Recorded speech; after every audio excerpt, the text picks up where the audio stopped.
বিশ্বকাপ মাঠে গড়ানোর আগে নানা কারণে আলোচনায় ফিফা। টিকেটের আকাশ ছোঁয়া দাম কিংবা প্রত্যাশীদের টিকিট কিনতে না পারার আক্ষেপে বারবারই খবরের শিরোনাম হচ্ছে ফুটবলের অভিভাবক সংস্থা। তবে হাজারো সমালোচনার মধ্যে এবারের বিশ্বকাপকে ইতিহাসের সেরা বিশ্বকাপ হিসেবে আখ্যা দিতে অত্যাধুনিক সব প্রযুক্তি যুক্ত করছে নিয়ন্ত্রক সংস্থাটি।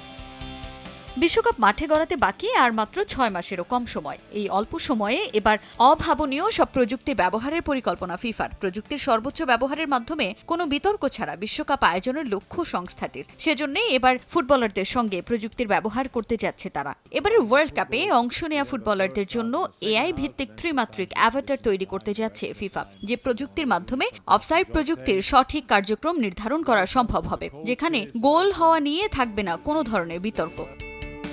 যুক্তরাষ্ট্র, কানাডা ও মেক্সিকোতে আয়োজিত বিশ্বকাপে এবার ফুটবলারদের এআই ভিত্তিক 3D ডিজিটাল প্রতিরূপ তৈরি করা হবে। এর ফলে টুর্নামেন্টের